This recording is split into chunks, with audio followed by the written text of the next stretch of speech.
Meus irmãos, boa noite. A graça e a paz do Senhor Jesus, amém? Nós estamos aqui mais uma vez reunidos no ajuntamento solene, onde a palavra de Deus vai ser pregada nesse momento. Eu quero convidar os irmãos a estarem abrindo as vossas Bíblias, Neemias capítulo 3.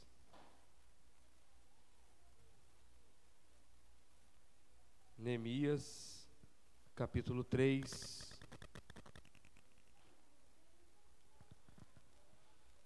E nós vamos refletir nesse capítulo todo hoje. Eu gostaria de ler com os irmãos, onde nós teremos uma porção da palavra de Deus significativa para a leitura, mas importante para a nossa reflexão. O pastor hoje está bem debilitado com a voz.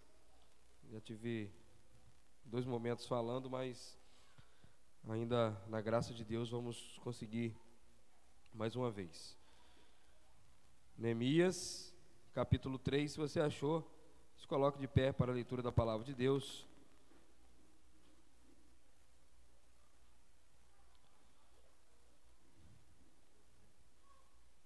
Diz assim a palavra de Deus: o sumo sacerdote Eliasabe e seus irmãos, os sacerdotes, deram início ao trabalho e reconstruíram o portão das ovelhas. Eles o consagraram e colocaram as folhas do portal no lugar. Em seguida, levantaram o muro até a torre de Sem, que também dedicaram a Deus. E prosseguiram até a torre de Hanael. Os homens de Jericó reconstruíram o trecho seguinte e Zacur, filho de Enri, seguiu reconstruindo logo adiante. Os filhos de Hassanear edificaram a porta do peixe e colocaram-lhe as vigas e lhe acrescentaram as portas com os seus ferrolhos e trancas reforçadas. Meremote, filho de Urias, neto de Acóis, fez os reparos na parte seguinte da obra, e ao seu lado Mesulão, filho de Berequias, neto de Mesazabel, fez os próximos reparos. E ao seu lado Zadok, filho de Baná, seguiu a obra e também fez os seus reparos. Os tecoitas reconstruíram a parte seguinte, mas os seus nobres não se dispuseram a participar dos trabalhos e assim submeteram a orientação do seu governador. Joiada, filho de Pazéia, e Mesulão, filho de Besodias, reforçaram o antigo portão da cidade, conhecido como Porta Velha, e colocaram-lhe as vigas e as folhas do portal no lugar com os seus ferrolhos e trancas. Junto deles trabalhavam Metlatias, Gebeonita, e Jadom, Meronitita, homens de Gibeão e de Mispa, que pertenciam ao domínio do governador da província do Eufrates. Uziel, filho de Ararias, um dos ourives, reconstruiu o próximo pedaço, e Hananias, um dos perfumistas, reconstruiu o trecho logo adiante, e assim fortificaram toda a cidade de Jerusalém, até a grande muralha. Refaías, filho de Hur, governador da metade do distrito de Jerusalém, providenciou todos os reparos do trecho seguinte, e ao seu lado, Gedaías, filho de Ramurate, fez os consertos necessários em frente da sua casa. E Ratus, filho de Razabanéias, fez os reparos que lhe couberam ao seu lado. Malquias, filho de Harim, e Razube, filho de Peat Moabe, reconstruíram outra parte, a Torre dos Fornos.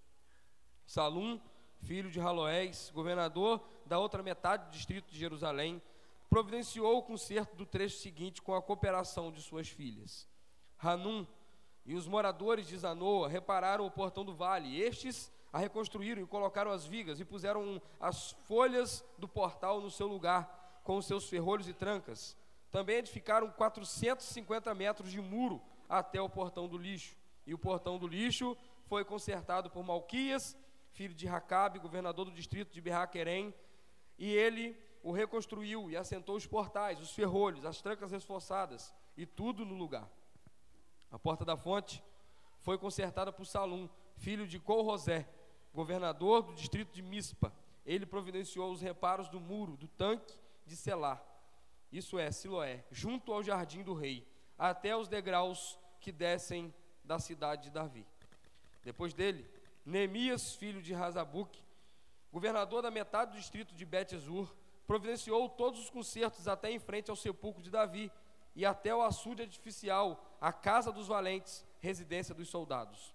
Os levitas fizeram os reparos no trecho seguinte, e eles estavam sob a liderança de Reum, filho de Bani, na parte seguinte de Razabias, governador da metade do distrito de Keila.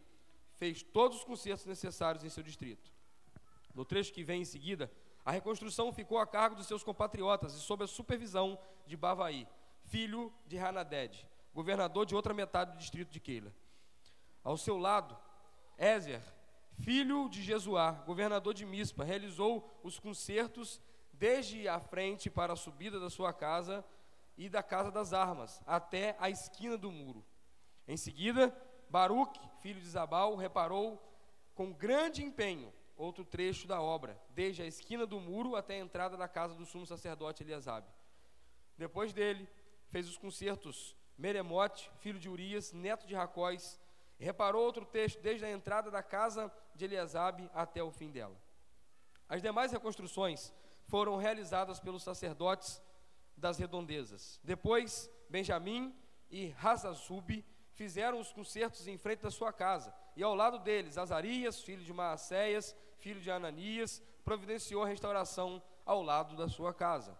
Em seguida, Banui, filho de Renadade, reparou outra parte, desde a casa de Azarias até o ângulo entrante do muro.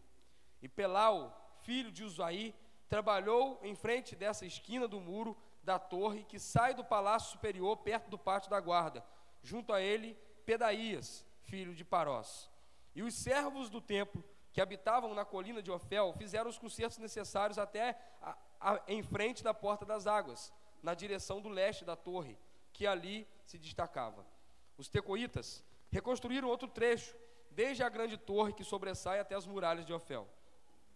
Para cima do portão dos cavalos, os sacerdotes se dedicaram também aos trabalhos de reconstrução, cada um em frente à sua casa. Em seguida, Zadok, filho de Imer, fez os devidos concertos em frente à sua casa.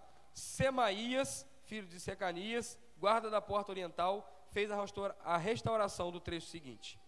Hananias, filho de Semaías, e Hanum, o sexto filho de Zalaf, reconstruíram o trecho seguinte. Depois dessa parte, Mesulão, filho de Berequias, fez os concertos necessários em um trecho à frente da sua moradia. Depois dele, Malquias, um dos ourives, realizou todos os reparos do muro até a casa dos servos e do templo e dos comerciantes, em frente à porta das revistas e inspeções, até o posto da vigia e da esquina, e em frente à sala de cima da esquina e o portão das ovelhas, os ourives e os mercadores realizaram as restaurações necessárias. Vamos orar ainda de pé, irmãos. Senhor, talvez alguns dos meus irmãos nesse momento estejam se perguntando por que ler um trecho da palavra de Deus com tanta repetição e talvez sem algum significado possível, para que possam compreender o que o Senhor tem a falar aos seus corações. Te peço, Senhor, portanto, que através da ação do seu Santo Espírito, na capacitação que o Senhor dá ao seu servo mediante a palavra, o Senhor possa vir de encontro a cada coração e trazer uma palavra de encorajamento, para que possamos aprender a trabalhar na obra. Ó Deus, que o Senhor possa nos ensinar a amar e a servir através desse trecho da palavra de Deus. Em nome de Jesus, essa é a nossa oração. Amém e amém. Podem sentar, amados.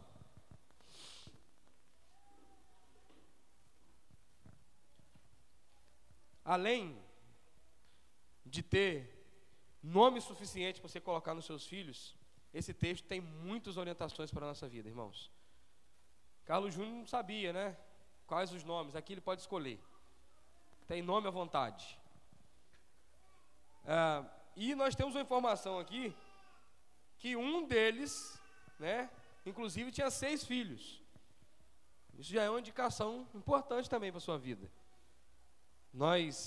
Obrigado, Mateus. Vou molhar o bico toda hora hoje, irmãos. Acho que vai me ajudar. E nós vamos, irmãos, desfrutar de uma porção das mais importantes do livro de Neemias hoje. Aquilo que você ficou cansado aí, olhando para minha cara, procurando o erro de um nome que eu ia falar, vai te significar muita coisa. E para falar os nomes aqui eu tive que ler bastante, tá bom? E ler em uma versão só, porque se eu trocar de versão, troca a pronúncia e a escrita, e eu fico perdido. Mas nós vamos, irmãos, observar. Eu vou pedir licença ao Miguel para tomar a tela da mão dele por um minuto.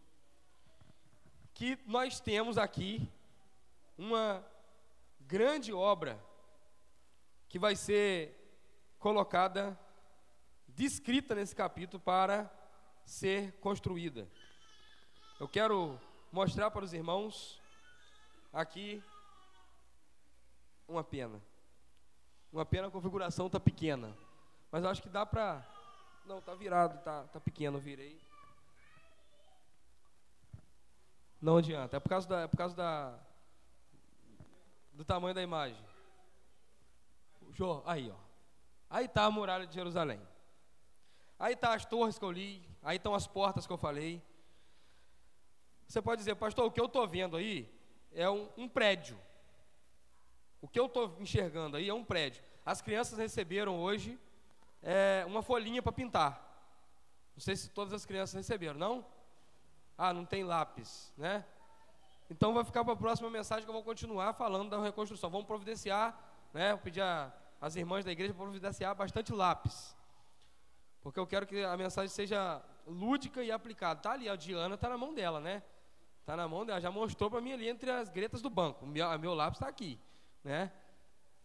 Quem tiver lápis, se quiser distribuir as folhas aí, as crianças podem pintar. Mas as crianças estão com Neemias e alguns dos seus amigos fazendo essa muralha aí.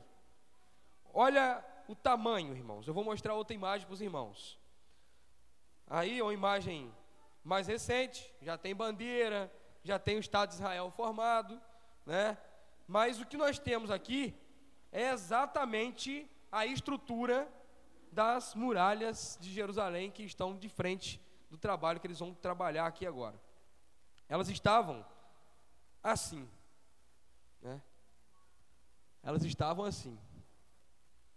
Elas estavam quebradas, destruídas.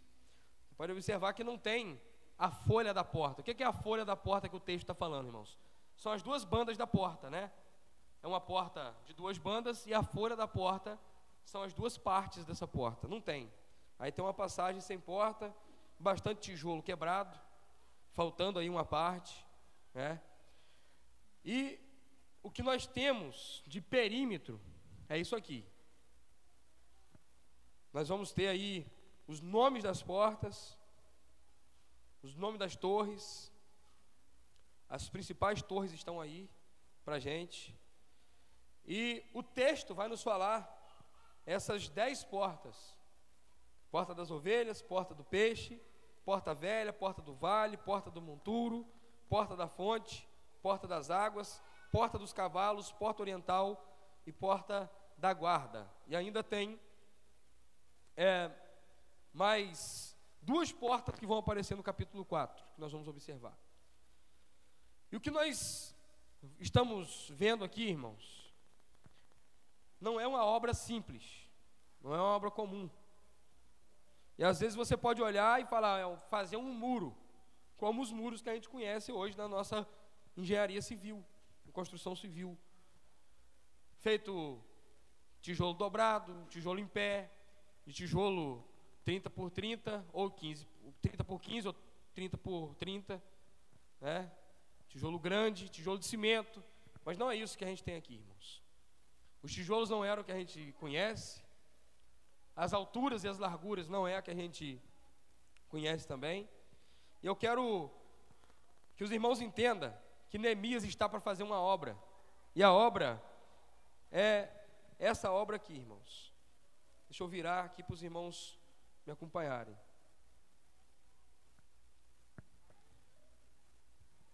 Isso aí. O comprimento das muralhas é de 418 metros, 4 quilômetros, 4.018 metros, 4 quilômetros mais de 4 quilômetros de construção. E não é um muro de 10 centímetros de largura. A altura média é de 12 metros. 12 metros de altura. A espessura média é de 8,5 metros. É o espaço de passar uma carruagem de torre até torre. Entre torre tinha uma carruagem de vigia.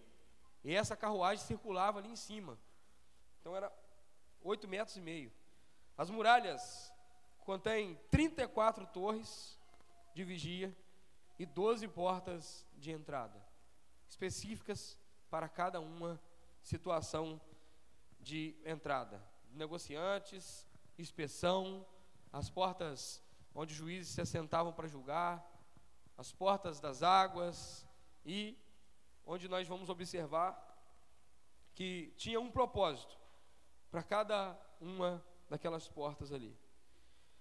Agora, eu quero, meus irmãos, que os irmãos me acompanhem nessa jornada de construção, tendo isso em mente. 4 quilômetros de perímetro, 12 metros de altura, 8,5 metros de largura. E nós vamos observar e ter aplicações significativas para a nossa vida no final, observando exatamente esse contexto de reconstrução. Agora eu vou devolver a tela para o Miguel. Os irmãos não vão ficar de olho no meu sermão, senão os irmãos não prestem atenção em mim. E eu vou caminhar com os irmãos para olharmos esse texto aqui nessa noite, meus irmãos.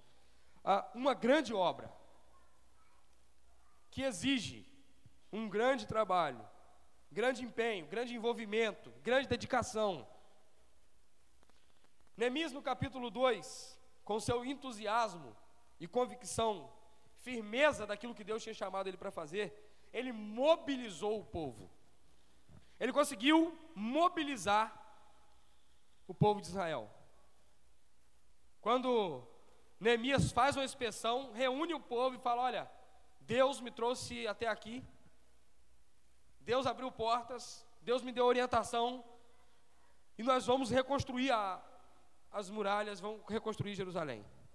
Com aquele entusiasmo, com aquela garra, com aquela firmeza, Neemias mobilizou o povo, e o povo disse: então vamos para dentro. E agora nós vamos ver que essa grande obra está se desenvolvendo com o povo tendo um coração aquecido e encorajado. Se Deus aquece os nossos corações, se Deus vem até nós com a sua palavra, se Deus traz as suas orientações, o seu encorajamento, a sua ação sobre nossas vidas, Deus nos mobiliza, aquece o nosso coração, nos encoraja para que nós possamos trabalhar, servir e amar. O que nós vamos observar nesse texto que nós demos hoje, no capítulo 3, todinho. Eu dividi em 3 pontos a mensagem. Primeiro, depois de mobilizar, Neemias vai coordenar. E nenhum trabalho funciona sem coordenação. A sua vida não funciona sem coordenação. Andar de bicicleta não funciona sem coordenação. Eu falei hoje, é coisa da genética da cabeça, né? É natural, irmão, o equilíbrio. Uma criança nasce no seu perfeito estado de saúde, ela vai crescendo e começa a se mexer, e depois ela engatinha, e depois ela já quer ficar em pé, e depois ela vai tentar se equilibrar para andar. Coordenação motora, pegar, largar, mexer, conhecer a mão, apalpar, isso tudo é o desenvolvimento da criança na coordenação. E a obra do Senhor, a nossa vida, nada que nós vamos fazer funciona sem coordenação. Neemias coordena os trabalhos. Ele coordena os recursos materiais que o rei tinha dado carta para ele pegar na floresta com Asaf. E ele também coordena os recursos humanos para os lugares certos. Você tem entusiasmo, não vai ser suficiente se você não tiver mobilização. E se você mobilizar, mas não coordenar, vai ficar tudo igual barata tonta, sem saber o que fazer. Neemias pega os recursos, Neemias pega a matéria humana e Neemias coordena o trabalho. No lugar certo, porta certa, madeira certa, ferramenta certa, pessoa certa. É uma obra que funciona conjunta e ela é simultânea. Não é um trabalho que um faz uma hora, o outro faz outra hora, um trabalha e depois o outro, quando quiser, vai lá e faz. Eles estão trabalhando juntos. Estão trabalhando onde cada um deveria estar e fazendo o que cada um deveria fazer. Isso é um trabalho coordenado. Quando Neemias vai olhar para o versículo, nos passar, e nós vamos olhar para o versículo 1 do capítulo 3, nós vamos ver, só no capítulo 3, 3 locais diferentes sendo alcançados num trabalho coordenado. Olha aí o capítulo 3, versículo de número 1. Está escrito: o sumo sacerdote Eliasabe e os seus irmãos, os sacerdotes, deram início a um trabalho. Reconstruíram o portão das ovelhas, consagraram, colocaram as folhas no portal. Em seguida, levantaram um muro até a torre de Sem, que também dedicaram a Deus, e prosseguiram até a torre de Hananel. Então nós temos aqui pessoas certas, o sumo sacerdote Eliasabe, os seus irmãos, os sacerdotes, estão trabalhando em locais específicos. É uma obra coordenada. Eles não começam num lugar e depois não sabem para onde vão, deixam as ferramentas ali, se perde e passam para o outro lado. Eles estão coordenados numa direção. Eles sabem para onde eles estão indo. Eles sabem o que eles estão fazendo. Eles têm significado no que eles estão fazendo. Esse trabalho coordenado nos chama a atenção, irmãos, que se você estiver no seu lugar, sendo orientado da maneira que você tem que fazer, e lançar mão da obra para fazer o que tem que ser feito, você vai ser bem sucedido do que você está fazendo. Você precisa saber onde você está, onde você tem que estar e o que você tem que fazer. Segundo ponto, irmãos, esse trabalho é um trabalho coordenado, ele tem coordenação, mas é um trabalho também que tem cooperação. Neemias nunca ia conseguir fazer essa obra, irmãos.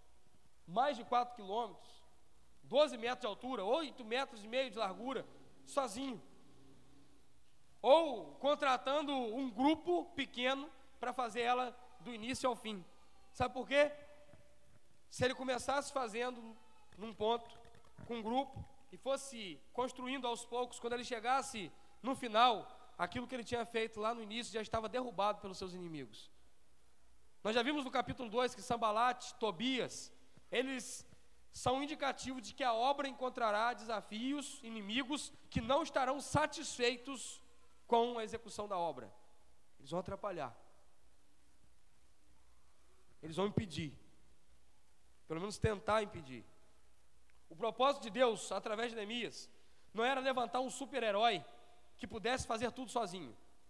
Era levantar um homem simples, dedicado, zeloso, que não abriu mão do seu chamado, mas respondeu aquilo que Deus tinha para a vida dele. E através desse homem, alcançar o coração do povo para levá-los à restauração.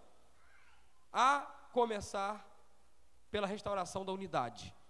Um povo que estava dividido, cada um tomando conta do seu próprio trabalho, do seu próprio negócio, cada um cuidando da sua própria casa e ninguém se preocupando com o todo. Neemias vai ser levantado como um homem simples, um homem comum, para, com o coração aquecido e entusiasmado, mobilizar, coordenar e agora trazer o resultado de cooperação. O versículo 4 nos aponta o seguinte, versículo 4 e versículo 19, ao seu lado. É um trabalho de cooperação, ninguém está trabalhando sozinho e ninguém está desamparado. É um pelo outro.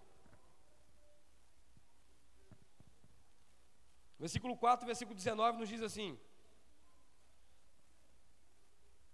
Meremote, filho de Urias, neto de Acós, fez os reparos na parte seguinte da obra.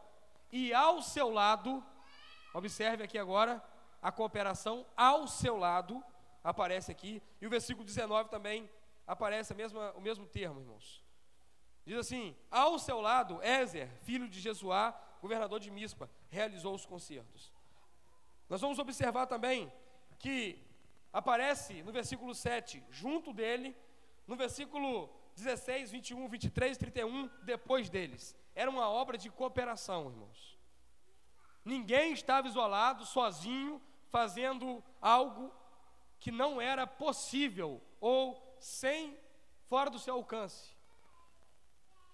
Havia cooperação. O chamado disso, ou o que isso tem luz sobre o Novo Testamento, a vida da igreja, é que no Evangelho, no Novo Testamento, nós temos pelo menos 25 mandamentos que envolvem cooperação mútua. É isso mesmo. Nós temos 25 mandamentos que nos chamam a cooperação mútua. Poderia ler aqui, irmãos, todos eles. Mas eu quero apontar para você o que eu tenho de mais importante e completo em um texto. 1 Tessalonicenses, capítulo 5, versículo 11 ao 16. Dá graça, Senhor, e água também. 1 Tessalonicenses, capítulo 5, versículo 11 ao 16, diz assim: por isso, aconselhai-vos, o quê? Mutuamente. Encorajai-vos, o quê? Mutuamente. Como de fato já estáis fazendo. Caros irmãos, agora vos suplicamos que dediqueis com toda a consideração para com os que se esforçam no ministério, no trabalho, no serviço, os quais vos lideram e vos aconselham no Senhor, e que os tenhais de mais alta estima, expressando o vosso amor e reconhecimento pela obra que eles realizam para convosco. Caminhai em paz uns para com os outros. Irmãos, também vos exortamos para que admoesteis os sonolentos, consoleis os desanimados, amparareis os fracos e sejais pacientes com todos. Evitai que ninguém retribua mal com mal, mas encorajai a todos que sejam bondosos uns para com os outros. Conservai plenamente a vossa alegria. Só nesse texto aqui nós temos indicações claras, objetivas, para a cooperação mútua no serviço a Deus. Paulo nos chama a atenção para que possamos aconselhar, encorajar, se dedicar um ao outro, exortar um ao outro, caminhar um com o outro, amparar um ao outro, admoestar um ao outro. Um trabalho de mutualidade, um trabalho de cooperação, um trabalho que nos exige olhar para o lado e saber que alguém que está ali fazendo alguma coisa precisa da gente. A organização da reconstrução dos muros passa pelo crivo do povo entender que Deus é por todos e que eles devem ser uns pelos outros. A gente brinca desde pequeno, né? Coloca a mão aqui e a gente faz um gritinho de guerra. Qual que é o gritinho de guerra? Um por todos e todos por um. E o chamado do Evangelho, irmãos, é para que a gente possa entender que Deus está trabalhando por todos e que todos devem estar contribuindo um com o outro. Nós precisamos entender que a obra de Deus, ela não tem carreira solo, irmãos. Eu lembro de algumas ocasiões que algumas atividades denominacionais da nossa cidade, elas ficaram centralizadas em uma única pessoa. E aquela pessoa queria, tem que ser assim, tem que fazer desse jeito, é assim que faz, vamos fazer não sei o quê, vamos vender não sei o quê. E aí o pessoal começou dizendo, olha, esse cara está querendo fazer carreira solo.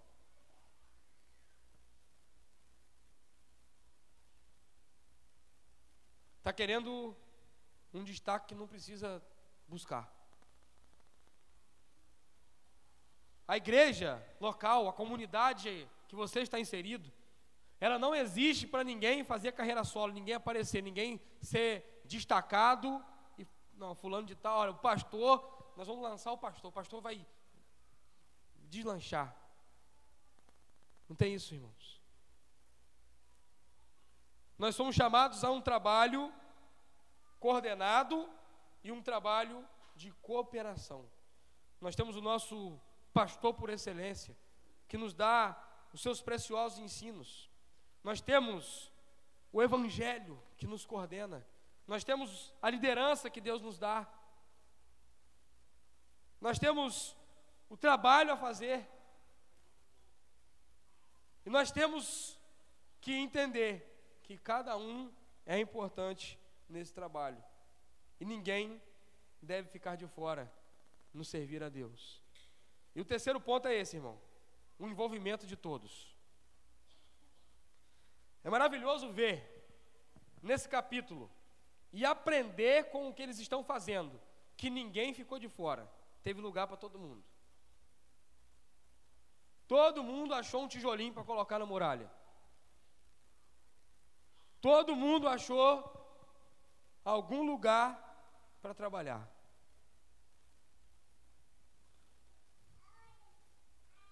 E aqui no capítulo 3, o Hernando Dias Lopes diz o seguinte: aqui surge o mutirão da igreja. É o primeiro lugar na história da igreja que acontece um mutirão. Trabalho de mutirão. O trabalho de mutirão de igreja é uma benção, irmãos. É uma beleza. Muita gente, muita comida, né? E o serviço vai tocar. O serviço às vezes é pouco, mas é tanta gente para trabalhar que o serviço tem que ser feito devagarzinho, para dar tempo de chegar na hora do almoço para comer. Se a gente juntar os homens da igreja toda, irmãos, e for lá para a água fria para a gente capinar em volta da igreja, não vai ter 20 minutos de serviço. A gente tem que enrolar, né? Tem que afiar a enxada. A gente vai levar a enxada solta do cabo para chegar lá e acabar, né? Enquanto isso, que barulho é esse? Panela de pressão. Hein, André acertou. Panela de pressão na cozinha. Aí sobe aquele cheirinho, né? E as mulheres lá. Mutirão de igreja, uma benção. Coisa boa. E nunca, você percebeu que mutirão de igreja nunca tem comida ruim? É só comida top, é só um negócio. Hã? Agora, outra coisa que a gente observa no mutirão da igreja é que mesmo você não sendo um profissional para fazer aquilo, você consegue fazer. Né? Mutirão, vamos pintar. Não tem pintor nenhum na nossa igreja, só tem um pintor. É Saulinho. Hã? Só tem um pintor na nossa igreja. Hã? É, Leandro também. Nem quando eu tento economizar Leandro, eles deixam, já não é ele. Quando eu tento economizar ele, não deixa. Leandro falou assim: tem que pintar minha casa. Eu falei: você vai pintar, Leandro? Ele falou: não, vou não. Não, eu não. Ninguém aqui, né, tirando, nós temos 2 pedreiros na igreja. Olha que nós temos tudo para fazer uma igreja, tá, irmãos? Temos tudo para construir. Tem pintor, tem 2 pedreiros, tem pintor, tem Leandro, né? Tem 3 pedreiros. Não, é só Leandro. Tem eletricista, quem? Leandro. Tem o quê? Bombeiro hidráulico, quem? Leandro. Mas o que nós temos que Leandro faz? Tem, pode buscar que tem. Marceneiro, Leandro. Vai vendo. Mas eu sei que nós temos 3 pedreiros aqui, irmão. 4 com Leandro. Nós temos Dudu, Reinaldo e seu Valtinho. Pode entregar a colher que eles vão chamar a mão na massa, vão virar massa. Eu tenho enxada lá, vocês viram o tamanho da minha enxada, irmão. Aquela enxada começar a virar massa, sai da reta, hein? Tem um videozinho no Instagram que a moça arruma um namorado e fala assim: amor, eu comecei minha casa, mas o pedreiro que eu contratei não quis continuar, porque o servente ele falou que estava trabalhando muito rápido. Aí, não, vou construir, nós vamos casar, vamos morar nessa casa. Aí ela arrasta o namorado dela para dentro da casa, e quando ele olha para o cara virando massa, o cara estava virando mais ou menos 200 sacos de cimento ao mesmo tempo. Uns 3 caminhões, o cara fala assim: meu Deus, esse cara está virando massa para quantas obras? Aí ele sai fora. Nós vamos virar a massa, Dudu pegar no cabo da colher, Valtinho no cabo do colher. Não vou deixar Valtinho subir em escada, e quando ele sobe em escada ele tem um problema, né? Corta o pé, cai e corta o pé. Valtinho embaixo, e nós vamos embora. Não vai dar tempo nem de respirar. Mas é um mistério no trabalho de mutirão. O cara pode não ser profissional, que ele vai fazer um mutirão. Eu lembro quando a gente foi pintar lá as salas da igreja. Não tinha um pintor. A gente não sabia nem diluir tinta. A gente demorou um tempão, gastamos quase 2 latas de tinta para aprender a diluir a tinta. Aí depois que acertamos o ponto, vamos embora. Pintamos o chão, pintamos parede. Uma beleza, trabalho de mutirão. E nós vamos ver, irmãos, que nesse trabalho da igreja tem lugar para todo mundo, e todo mundo trabalha, e todo mundo é importante. O envolvimento de todos. Versículo 1, os sacerdotes. Versículo 17, os levitas.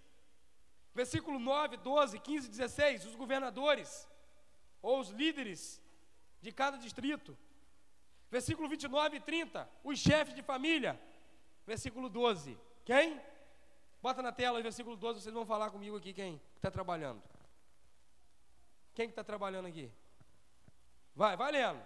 Lá no finalzinho. Olha lá no finalzinho. E suas filhas. Viu, Júnior? Como é que não tem problema? Pode fazer mulher mesmo, não tem problema não. Tem lugar para as filhas também. Elas vão trabalhar junto com as filhas. Nem as mulheres. Ninguém fica de fora, irmão. Não tem moleza para ninguém. Bem provável que esse homem, ele não tinha filho homem. E por isso que ele vai envolver as próprias filhas dele na reconstrução.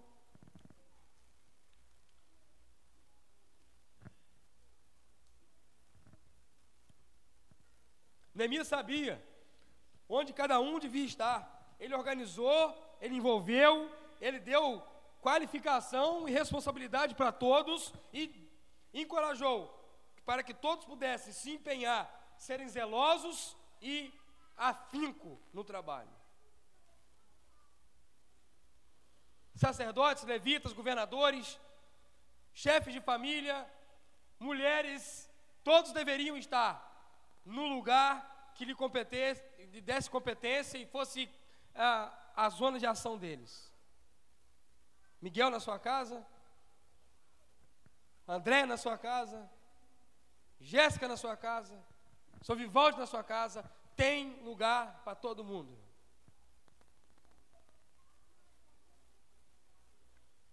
Nós aprendemos aqui que ninguém pode ser excluído do serviço.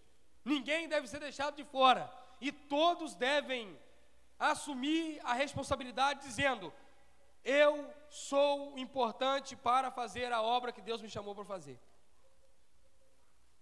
Não adianta ficar choramingando no canto, irmão. O crente que não trabalha dá o quê? Dá trabalho. Pode falar, irmão, é verdade, ué. Crente que não trabalha dá trabalho, irmão.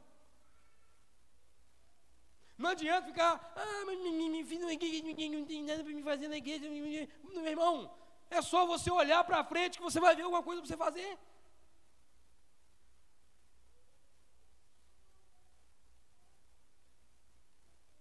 O que me chama a atenção também nesse ponto, irmãos, do envolvimento de todos, é que não precisou de uma cerimônia para nomear ninguém para trabalhar. Simplesmente o encorajamento e a direção coordenada, a cooperação de todos, colocou cada um no seu devido lugar. Muito crente fica bem assim, pastor não me dá moral, pastor não falou o que eu tenho que fazer, pastor não me deu ordem, pastor não me deu a oportunidade. Irmão, presta atenção. Tem aí um monte de escala com um monte de buraco. Isso já mostra que tem lugar para todo mundo trabalhar e que tem gente que não está trabalhando. Você ainda quer que o pastor faça o quê? Crente mimado não quer trabalhar. Ele quer holofote, é diferente. Crente maduro, olha a responsabilidade que está à sua frente.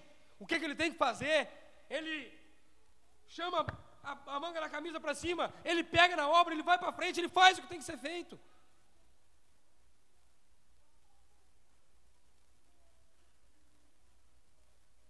Se eu estivesse pregando na igreja pentecostal agora, o povo...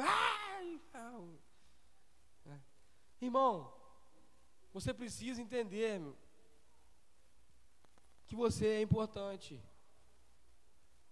que você é precioso. As mais idosas no seu ritmo, tendo sabedoria e bom conselho para dar às mais novas. As mais novas, vigor, disposição, pronta ação, mobilização. Os homens, liderança, aptidão, direcionamento, capacitação. As crianças, o aprendizado, o convívio, o espaço para que elas entendam que elas são importantes, que em algum momento elas vão estar fazendo o que a gente está fazendo. Se a gente não envolver, se a gente não deixar elas perto da gente, se a gente não trazer elas juntas. Meu irmão, daqui um dia o pastor não aguenta pregar 3 sermões no domingo não, irmão. O pastor não aguenta todo domingo para água fria daqui um dia não. Ou você acha que eu sou super-herói? Vou envelhecer. Vou envelhecer. Estou cheio de vigor ainda, não vem não. Não entra não. Mas vou. Aí quem vai estar aí para dirigir Kombi? Samuel, Davi, Natan. Não, pastor, pode deixar que eu vou em água fria hoje. Você tem habilitação? Não. Ih, rapaz, então alguém vai ter que ir dirigindo. Aí lá, quando chegar na roça, lá dá a direção um cadinho para aprender, não tem problema. Entendeu? Já fez 18 anos, habilitação no menino. Tem serviço para todo mundo é importante, precioso. E se você não fizer, vai ficar um buraco naquela parte do muro. Vai ser a sua falha, a brecha do inimigo, para ele entrar e destruir tudo de novo. Agora nós vamos ver que no envolvimento com sabedoria, existem áreas que não têm moradores. Então, Neemias coordena da seguinte forma: os de fora, até os de fora tem espaço para trabalhar. Mesmo que está passando aqui de bobeira, não mora em Jerusalém, mas está aqui? Vem cá, irmão. Você mora onde? Eu moro lá em Jericó. Você mora onde? Eu sou tecoíta, eu moro lá, não tem problema. Se é você, eu sou gebionita. Sou de Mispa. Não, vem cá. Versículo 2, os de Jericó. Versículo 5, os tecoítas. Gebionitas e os homens de Mispa, no versículo 7. Todo mundo se envolveu na obra. E Neemias usou de sabedoria e fez o seguinte: eu vou deixar que cada um faça a reconstrução na frente da sua casa. E aonde não tem moradores, eu vou pegar esses homens de fora e vou colocar eles para trabalhar lá. Eu não precisar deslocar percurso casa-trabalho, e você está envolvido longe da sua casa, e tem um ataque do inimigo, você não consegue se dedicar ao trabalho, você pensa na sua família. Agora, quando você está junto com a sua família, você está trabalhando, está cooperando, está andando junto. Sabedoria para coordenar. Mateus capítulo 9, versículo 36 a 39, nos diz assim, irmãos: ao ver as multidões, Jesus sentiu grande compaixão pelas pessoas, pois elas estavam aflitas e desamparadas como ovelhas que não têm pastor. É o quadro de Jerusalém aqui. Imagina esse texto aqui em Jerusalém antes das muralhas construídas. Então, Jesus falou aos seus discípulos: de fato, a colheita é abundante, mas os trabalhadores são poucos. Por isso, orai ao Senhor da seara e pedi que Ele mande mais trabalhadores para sua colheita. Grande é o trabalho e poucos são os trabalhadores. Nós caminhamos, irmãos, para a conclusão da nossa reflexão com o último ponto para aplicação, e é o seguinte: Você deve fazer o que tem que ser feito. Cada um na sua posição não detubiou em se dedicar na reconstrução. Foco, zelo, percepção da necessidade e empenho na obra. Eclesiastes capítulo 9, versículo 10 nos diz o seguinte: sendo assim, tudo quanto vier à mão para realizar, faze-o com o melhor das tuas forças. Jeremias capítulo 48, versículo 10 diz: maldito aquele que fizer a obra do Senhor relaxadamente, maldito aquele que retém a espada do sangue. A ideia é o seguinte: maldito é aquele que pega para fazer e não faz, e maldito é aquele que sabe que tem que fazer alguma coisa e não faz.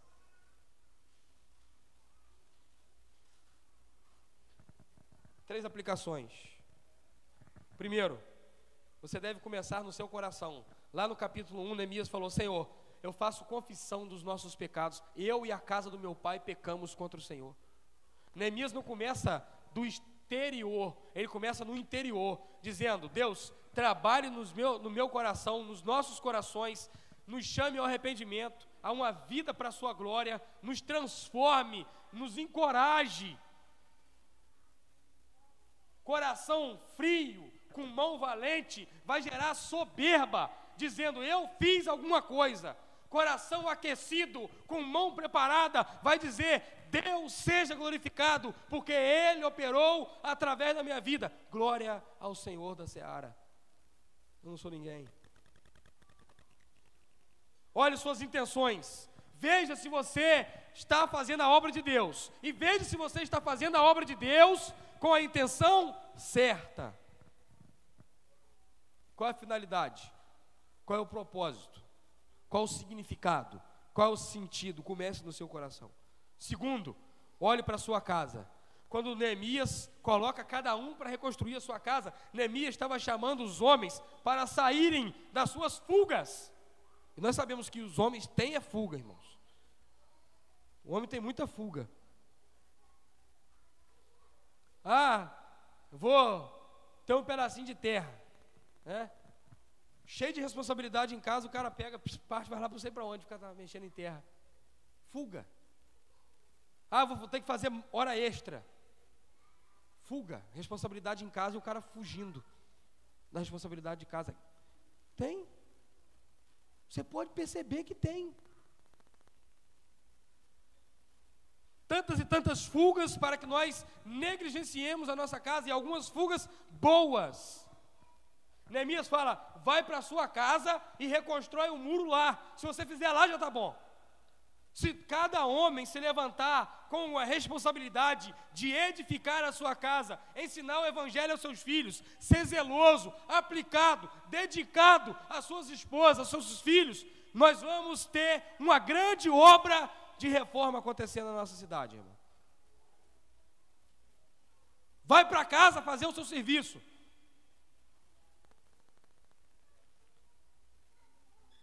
Se levante como um baluarte na sua família. Tome uma decisão, uma iniciativa. E faça o que é para você fazer. E você vai ver se a sua própria família não vai se envolver no trabalho e te ajudar a fazer o que tem que ser feito. As filhas se envolveram. Olha que coisa linda, irmãos. Terceiro ponto da aplicação: busque ser efetivo.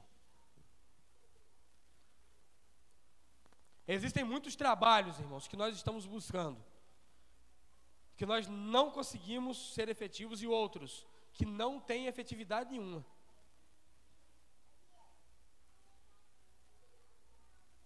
Ser efetivo é saber o significado do que você está fazendo.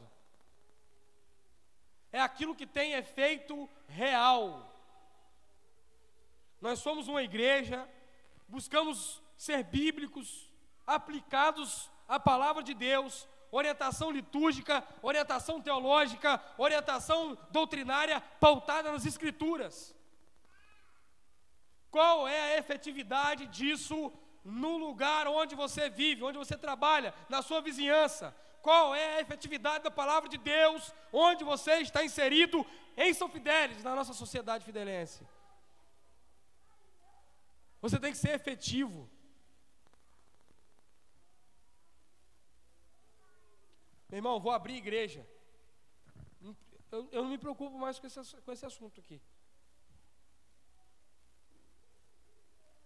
Meu irmão, eu vou limpar a igreja. Eu não me preocupo mais com esse assunto aqui, irmão. Porque os irmãos estão sendo efetivos no que estão fazendo.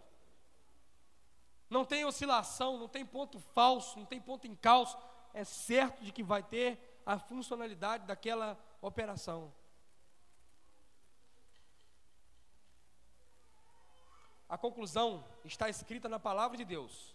A conclusão dessa mensagem está escrita na palavra de Deus. Filipenses capítulo 2, versículo 12 ao 16. Essa é a conclusão. Pastor, minhas mãos são fracas, meus pensamentos são vacilantes. Eu não consigo, pastor. Eu reconheço, eu sou fraco, essa obra eu não consigo. Eu não consigo ir para minha casa fazer o que tem que ser feito. Eu não consigo olhar para o meu coração, fazer os reparos necessários. A graça do Senhor para a sua vida nessa noite, meu irmão. Filipenses capítulo 2, versículo 12 e 16 diz assim: sendo assim, meus amados, como sempre obedecestes, não somente na minha presença, porém muito mais agora, na minha ausência, colocai em prática a vossa salvação com reverência e temor a Deus.